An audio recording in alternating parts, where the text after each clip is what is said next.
Olá, eu sou o Vinícius Moreira, pediatra, professor de pediatria da UERJ, da Universidade do Estado do Rio de Janeiro e editor do AFIA Ped Papers. E é por isso que você está aqui vendo esse vídeo no YouTube do AFIA Ped Papers. Você que está aqui descobrindo os nossos vídeos, você que está lá no Instagram, não está não? Está lá no Instagram, se não tiver, está perdendo tempo. AFIA Ped Papers, siga-nos no Instagram para dicas de pediatria diárias. Esse vídeo vai apresentar casos clínicos. Olha que interessante, vamos falar de alguns casos clínicos, vamos interagir dessa forma. Se você quiser fazer o diagnóstico, você está em casa, você pode pausar o vídeo, vou pensar no diagnóstico, vou anotar aqui, depois você volta, faz ele rodar novamente, tente exercitar o diagnóstico clínico, tente responder as perguntas que vamos fazer, mas faremos aqui, já vou dar um spoiler sobre o agente infeccioso, serão gram-negativos. Então vamos fazer alguns casos de infecções por gram-negativos. Vem comigo.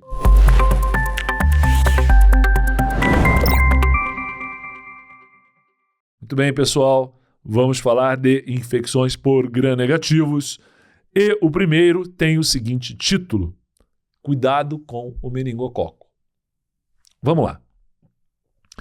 Paciente de 2 anos em férias nos Estados Unidos. Apresenta febre alta, cefaleia, vômitos e inapetência. A família envia fotos de manchas que surgiram. Sim, seu paciente está com a família lá em Orlando, lá na Disney ou qualquer outro lugar nos Estados Unidos e ele se comunica com você pelo WhatsApp. Isso é uma realidade do dia a dia nosso hoje do pediatra e também das outras especialidades. Não é privilégio nosso. E a queixa é febre alta, cefaleia, vômitos, que já nos deixaria discretamente preocupados, só que a família envia foto com petecas nos membros inferiores. O que você faz imediatamente? Procure o hospital. Você manda essa mensagem porque você tem muita preocupação quanto a uma meningococcemia, por exemplo.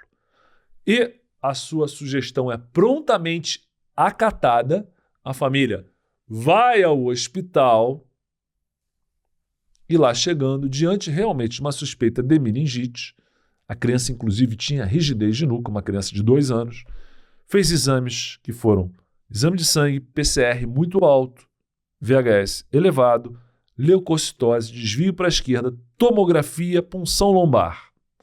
Punção lombar mostrando um líquor turvo, com aumento de células, aumento de proteínas, alteração na glicose, e é feito um diagnóstico de meningite meningocócica, pelo GRAM. Surpreende o fato de que a criança não fez as doses contra o meningococo de vacina contra apenas o meningo C. Ela seguiu a sua orientação uma das suas orientações em relação à vacinação, porque foram várias, ela seguiu a orientação quanto a substituir a vacina do meningococo C pela vacina ACWY. Ela fez aos 3, 5 meses, fez reforço com 1 ano, e agora com 2 anos ela tem aí uma doença meningocócica. Muito bem, já dei o diagnóstico, mas eu tenho perguntas em relação a esse caso, são várias. Primeira pergunta, o GRAM do líquor, o que ele revelou para a gente dizer que é uma infecção meningocócica? Descreva o líquor em relação à celularidade, proteína e glicose. Terceira pergunta, que exame de sangue complementar deve ser colhido junto ao líquor? Que é importante na interpretação do líquor. Como explicar a infecção em uma criança vacinada? Qual é o provável antibiótico prescrito? Mais um detalhe. A mãe, pelo WhatsApp, te explica que foi feito o diagnóstico de meningite, começado o antibiótico e feito corticoide. Você pergunta qual corticoide, porque se foi dexametasona, a justificativa para o uso é uma, se foi hidrocortisona é outra. Mais uma pergunta. Que deficiência imunológica, qual é a alteração imunológica, o déficit imunológico que algumas pessoas apresentam que facilita uma infecção mais grave pelo meningococo? Qual imunobiológico pode, como efeito colateral, abrir espaço para uma meningococcemia fulminante? Como deve ser a profilaxia dos contactantes? Muitas e muitas perguntas. Vamos lá. Vamos lá para cima.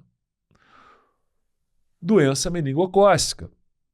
Diagnóstico definitivo é pela cultura, mas o GRAM já apontou para a doença meningocócica. Por quê? Mostrou um diplococo gram-negativo. Como é que é o líquor na meningite bacteriana? Vamos lá. Célula aumentada, 500 a 2.000 células, 300 a 2.000 células, predominando polimorfonucleares. Proteína está aumentada na meningite bacteriana de 100 a 500, quando o normal é até 45 mg por decilitro. E a glicose está abaixo da metade da glicemia. Opa, já respondi a terceira pergunta. Qual é o exame de sangue complementar que deve ser colhido junto ao líquor? É obrigatório eu colher uma glicemia concomitante à punção lombar, à coleta de líquor. Por quê? Porque a glicose do líquor na meningite bacteriana ele está abaixo da glicemia. Mas qual é a glicemia do paciente? Ele pode estar com uma glicemia de 300, porque é diabético, por causa do estresse. E aí, ele pode estar com uma glicorraquia aparentemente normal, só que é menos da metade da glicemia, o que já indica alteração. Se a glicemia for normal,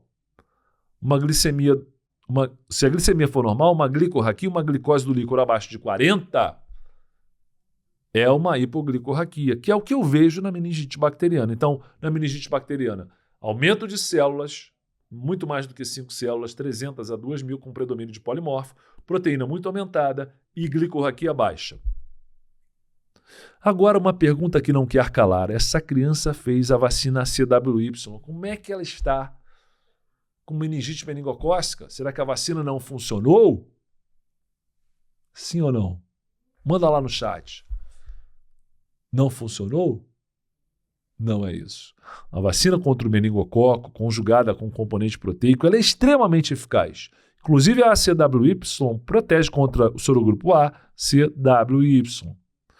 Mas eu tenho 6 sorotipos predominantes no mundo. A CWY, X e B. O meningococo B é o principal meningococo em termos de incidência e prevalência nos Estados Unidos da América. Onde estava a criança?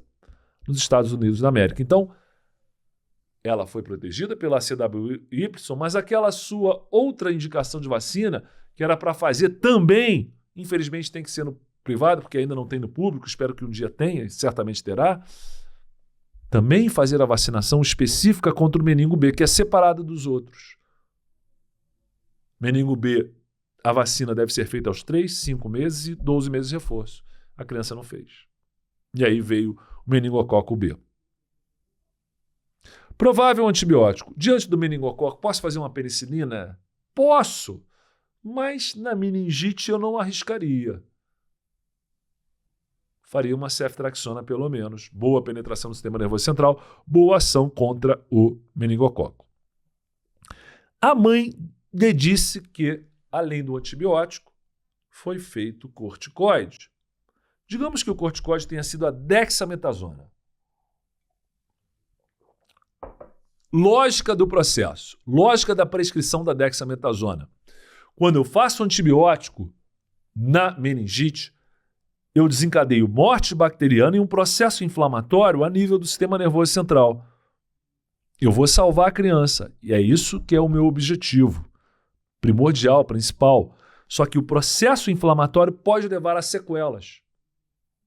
Então a criança sobrevive, mas fica com sequelas. Qual é a principal sequela nas meningites bacterianas, seja pneumocócica, seja por hemófilos, tipo B, seja pelo meningococo? Surdez. Se mostrou em trabalhos com meningite por hemófilos, porque a meningite por hemófilos antes da vacina era muito incidente e prevalente, então muitos trabalhos em meningite em criança foram feitos utilizando como base o principal agente infeccioso na ocasião pré-vacina, que era o hemófilos. Foi mostrado nas meningites por hemófilos que o uso de um corticoide com potente ação anti-inflamatória como a dexametasona, que praticamente não tem efeito mineralocorticoide, só anti-inflamatório, o uso da dexametasona nesses pacientes, no início do tratamento, muita gente fala, faz um pouquinho antes do antibiótico, mas pode ser logo no início do antibiótico ou um pouco antes. Mas pode ser concomitante, tudo bem. O uso do anti-inflamatório, do corticoide, atenua a resposta inflamatória, diminuindo essa sequela de surdez. Olha que interessante. Isso no hemófilos ficou comprovado. Então, por associação, numa meningite pelo pneumococo ou pelo meningo, também se procede da mesma maneira. Mas digamos que a mãe tenha te falado pelo WhatsApp que o corticoide prescrito foi hidrocortisona. Aí eu já penso em outra situação. Uma meningococcemia levando a uma falência suprarrenal. A principal causa infecciosa adquirida de falência suprarrenal atualmente, já foi a tuberculose, atualmente é a infecção meningocócica disseminada, levando a hemorragia de suprarrenal e falência de suprarrenal. De maneira que eu tenho que repor, inclusive mineralocorticoide, para tirar o paciente do choque. Esse paciente não responde a volume, nem a aminas somadas a volume para sair do choque. Ele precisa do mineralocorticoide. E aí eu faço hidrocortisona, que não só tem um papel anti-inflamatório, como também glicocorticoide, como também mineralocorticoide. E detalhe, parênteses, curiosidade, é que essa falência suprarrenal na meningococcemia tem o nome de uma síndrome, que é a síndrome de Waterhouse-Friderichsen. Famoso Frederico Caixa d'Água. Waterhouse-Friderichsen. Brincadeira. Waterhouse-Friderichsen. Acontece na meningococcemia e exige a reposição de corticoide para tirar do choque. Nesse caso, hidrocortisona. Próxima pergunta. Qual deficiência imunológica permite ou abre porta para que o meningococo seja extremamente grave nesse paciente específico? Deficiência de complemento. O complemento é a chave na proteção contra o meningococo. Se o indivíduo tem uma imunodeficiência caracterizada por redução de complemento ou hipoatividade do complemento, na meningococcemia ele irá sofrer mais, com mais risco, por exemplo, daquela púrpura fulminans, com perda de extremidades por necrose, por tromboembolismo séptico, uma coisa terrível. E aí, qual imunobiológico pode facilitar casos fulminantes? O eculizumab, porque o eculizumab, usado por reumatologistas, nefrologistas e etc., tem o papel de funcionar contra o complemento em pacientes com doenças autoimunes. Só que reduzindo o complemento, aumenta o risco de uma infecção meningocócica grave em um paciente que esteja usando um anticomplemento, que é o eculizumab. Fique atento a esse detalhe. E a profilaxia dos contactantes próximos, questão comum de prova, né? Rifampicina, a cada 12 horas por 48 horas. É uma opção. Outra opção, dose única de ceftriaxona. Outra opção, ciprofloxacina. Só que a gente vai reservar quinolona para adolescentes e adultos. Então, 3 opções: rifampicina, ceftriaxona, quinolona. Sendo que desses 3, embora de uso corriqueiro para esse objetivo de profilaxia de contactantes de meningococo, a rifampicina tem uma falha de 15% em erradicar o meningococo, por exemplo, de uma orofaringe de um contactante. Tá? Então, fechamos muito bem o primeiro caso. Com 9 perguntas. Quer fazer 10? Vamos lá. Que agente infeccioso causador de meningite não demanda profilaxia dos contactantes? 3 agentes principais causam meningite bacteriana quando a gente está além da fase neonatal. Que na fase neonatal é lá o strepto do grupo B, é a Escherichia coli, por aí vai. Mas vamos lá. Na criança maior, pneumococo, hemófilos e meningococo. Meningococo exige profilaxia de contactantes. Hemófilos, se eu tiver criança com menos de 5 anos, 4 anos para baixo não vacinada, exige profilaxia. O pneumococo, o diplococo gram-positivo, que é o pneumococo, causando meningite, não demanda quimioprofilaxia dos contactantes. Tá? Fiquemos atentos a esse pequeno detalhe. Muito bem. Agora a gente vai para o nosso segundo caso. Esse segundo caso, um nome fictício aqui de Giovanni. Giovanni tem uma dor misteriosa. Vamos ao caso. Giovanni, de 3 anos, apresenta febre baixa e dor lombar progressiva, com dificuldade para caminhar. Exames laboratoriais mostram VHS elevado, 58 milímetros em 1 hora, na primeira hora, e PCR de 12,7. Importante, quando eu olho o PCR, olhar a unidade que ele está sendo apresentado. Pode ser em miligramas por decilitro ou miligramas por litro. Ou eu peguei só uma parte, uma 10ª parte do litro e vi quanto tinha de PCR ali, ou peguei o litro inteiro. Então, o litro inteiro, o valor de referência é 10 vezes maior do que no decilitro. Esse paciente tem 12,7 miligramas por decilitro. Então, se eu fosse ver por litro, seria não 12,7, mas 127 miligramas por litro de PCR. O valor referência para miligramas por decilitro é até 0,5, até meio, e em miligramas por litro é 5. Só que o paciente em miligramas por litro tem 127. PCR muito alto. Esse paciente, quando vai abaixar para pegar algum objeto, tem um movimento que não é natural. Ele faz como nós, quando vamos levantar um peso. A gente se agacha, a gente dobra o joelho, pega o peso, coluna reta e levanta o peso. Porque se eu abaixar, flexionando a coluna e pegar alguma coisa muito pesada, está arriscado de eu ficar alguns dias sem andar direito.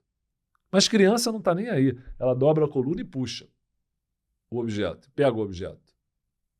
Só que nosso querido paciente Giovanni se abaixa se agachando, pega o objeto e levanta, com a coluna parada.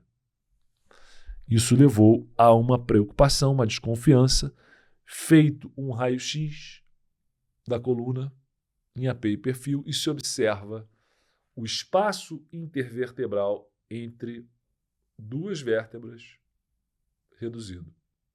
2 vértebras específicas. Espaço reduzido entre elas. Provavelmente eu estou diante de uma espondilodicite num garoto de 3 anos. O agente principal, Staphylococcus aureus. Então, reforçando, no raio-x eu vejo uma diminuição do espaço entre 2 vértebras. Elas estão quase coladas uma na outra. A ressonância confirma o diagnóstico. Agente principal de osteomielite, espondilodicite, que é o caso, artrite séptica, aqui no Brasil, Staphylo aureus. Tratamento do Staphylo aureus. Se for um Staphylo aureus sensível à meticilina, oxacilina resolve. Se for um MRSA, o Staphylo aureus resistente à meticilina, resistente à oxacilina, eu preciso de vancomicina. Se for um Staphylo resistente à meticilina, ou MRSA, vindo da comunidade, o Camarza, esse costuma ser sensível à clindamicina. Então, para esse paciente, foi iniciada a oxacilina e clindamicina. O paciente vinha respondendo bem? Não. Com 48 horas ele mantém a febre, o PCR dobrou. Algo não está funcionando. Será que vale a pena passar para vancomicina em casos de estafilococos mais graves? Mesmo Camarza, é melhor fazer a vancomicina. Só que nesse interim se apresenta uma hemocultura com um cocobacilo gram-negativo. Então não é estáfilo que está provocando esse problema. Principal causa de osteomielite, espondilodicite, artrite séptica em crianças com menos de 4 anos nos Estados Unidos, pela estatística deles, eles têm mais estatísticas que a gente, é a Quinguela Quingae. Quinguela Quingae é um cocobacilo gram-negativo, causador de osteomielite e artrite séptica. O de espondilodicite também. Nesse caso, o tratamento com oxiclina não vai funcionar. Tem que ser uma cefalosporina ou de 2ª geração ou de 3ª geração. Para a gente finalizar esse caso, se houvesse anemia falciforme e osteomielite, além do Staphylococcus, qual é o outro agente que eu devo me preocupar? Anemia falciforme com osteomielite, qual é o outro agente além do Staphylo aureus com o qual eu devo me preocupar? Salmonela. A salmonela tem o risco aumentado de osteomielite em falcêmicos e é tratada ou com cefalosporina de terceira geração, ou com fluoroquinolona, ou até com macrolídeo. Nesse caso de infecção óssea, eu ficaria ou com uma cefalosporina de terceira ou com uma quinolona. Muito bem. Agora a gente vai entrar, estou olhando aqui no meu relógio e vendo que é horário da gente fazer uma pequena pausa. Essa pequena pausa se deve ao seguinte: nesse momento, a gente vai direcionar o nosso vídeo para os nossos assinantes, seja da prova do título de especialista em pediatria, seja do TEM, preparatórios, seja do nosso curso de atualização, seja do nosso curso de emergências pediátricas. Todos esses vão ter esse plus, esse a mais, que eu acho justo, de poder assistir os nossos vídeos por completo. Mas, Vinícius, eu não sou assinante, mas eu sigo vocês no Instagram. Muito bom. Lá a gente vai dar muita dica de pediatria. E aqui no YouTube você também vai assistir a um conteúdo rico. Mas eu preciso dar um diferencial para o nosso assinante que fechou completamente com a gente, né? E eu convido você a entrar nesse time também.